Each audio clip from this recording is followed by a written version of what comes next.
Hello and welcome to episode 2 of the Blue and Black podcast. My name is Senha and Nic alongside Nick Cunningham. And today we're joined by Mr. Barker, the head of Christchurch Boys High School Music Department. How are you today, Mr. Barker? I'm good, thank you. So what are some of the opportunities that you can get in music at Christchurch Boys High School? Heaps of opportunities at Christchurch Boys High School for music. We have music from year 9 all the way through to year 13. We have pretty much any instrument available that you'd want to learn. So if you want to learn drums or guitar or saxophone or singing or violin or trumpet or whatever it might be, we've got opportunities for all of those. We've got different bands that we run. So we've got your rock bands, which you know about. And we've got blues bands, funk bands, jazz bands, Dixie bands, string ensembles. We have a combined orchestra with Girls High. It just basically whatever you're wanting to do, you're able to do. Well, that's really cool. Having a lot of those opportunities at Boys High is, absolutely quite good. What instruments do you play? So I started playing guitar when I was 14, when I was in year 10 at school. And it started, I saw a year 13 student playing guitar at an assembly. And I was like, yeah, that's pretty sweet. So, I picked up a guitar. And at the end of year 10, I went and bought my first guitar from the local music store, pre-earthquake, so it's not there anymore. All the way through school, played guitar, and then started learning bass. And then from there, it's just kind of a bit of everything. Drumming, basically an excuse. Whenever a band at school doesn't have a drummer, I like to sit in on the kit. Just kind of whatever's going, So did your love for music help inspire you to become a music teacher? Yeah, absolutely. So doing music all the way through school, music was my main focus alongside outdoor education, drama, and English were like my main subjects in year 13. And when I got to the end of year 13, I wanted to carry on playing music. So that's when I went to jazz school to study. So I studied at music school for 3 years. And then at the end of that, I wanted to keep playing music. And I'd already at that point started teaching itinerant lessons, so teaching students one-on-one, teaching guitar and bass. So I thought I may as well carry that on, and then went into teachers college.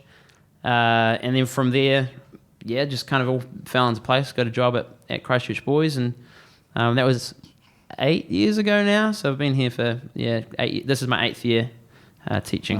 Wow, that's quite cool. So you've taught a lot of boys who have passed through here. Yep. Yeah, absolutely. When did you start teaching here at Boys High? So it was 2015 was the first year that I was here. And since then, we've had 3 music blocks. So the current music department that you guys know didn't exist 2 years. So last year was our first year in there. Oh, wow. The year before that, we were in Portacoms, which is where the technology building is, just over here. So we were there for, I'd say, 3 or 4 years. And then before that, there was another department that was there for a long time. That was kind of one of the old, like bunker style, old school style music blocks. Yeah. So the music block that is the music block now is the permanent one. Yeah. So the one that you know, that's like the going to be the music department for hopefully a very long time. That's good. Yeah.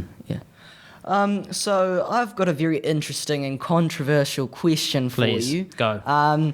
So what are your thoughts about Kanye West? What a guy, inspirational, interesting. Yeah. You know what I thought, actually? On a serious Kanye West note, he's fine as a musician. He's fine. Yeah. But I thought, apparently he's a really good producer. And I heard an interview with Jamie Foxx saying that he was a really good producer when he did Gold Digger with him. But in recent times, he obviously had his big blow up with his ex-wife, and then had his whole smear campaign against Pete Davidson. Yes. But all of a sudden he just dropped all that, and boom, he's releasing a new album. So was it that he actually cared about his ex-wife and about Pete Davidson, or did he just need a lot of publicity because he went up like 2 million followers on Instagram from all the controversy? Well, yeah, because on his Instagram, he kept posting sort of movie posters, but instead of the main... Yeah, changing the instead of- faces and that kind of thing. Yeah. So, I think it was just a very clever marketing technique for his new album. You know, I think it's very clever because he got a couple million more followers and he'll sell lots of albums, and then he'll probably never talk about them ever again. So Yeah. yeah. You can go first. Well, I've heard about your band that you have outside of school. Could we learn a bit about it? Yeah, man. So I play in a band outside of school. I've got two, but the main one that I play with all the time is called Mirrors. And that is, I play guitar for that band, and my wife is the singer for that band. We play every week. We play at bars, and we play at weddings, and we play at corporate functions, and we play at birthdays. The weekend just gone, we played a wedding in Geraldine. There's a lot of wagon wheel at that wedding in Geraldine. And then next week, we're playing an engagement party and a bar. I work here and then on this side gig 2 to 3 times a week as well. Because I like to, if I'm going to talk about it all week and I'm going to teach it all week, I might as well do it as well, you know. Yeah, busy man. So absolutely. If you had to pick your top 3 genres for music, in your own opinion, of course, what would those be? Top 3 genres. You know what? I think things that I would actively listen to would be like an indie rock kind of style. Yeah. That would probably be my main one that I would listen to. And then I do like a bit of the Instagram neo soul kind of sound. And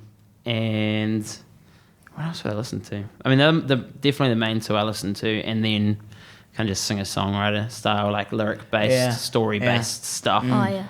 I mean, I've been through phases. Like when I was younger, I listened to really heavy music, and then I listened to a lot of hip hop, and I got really into like Biggie and 90s hip hop.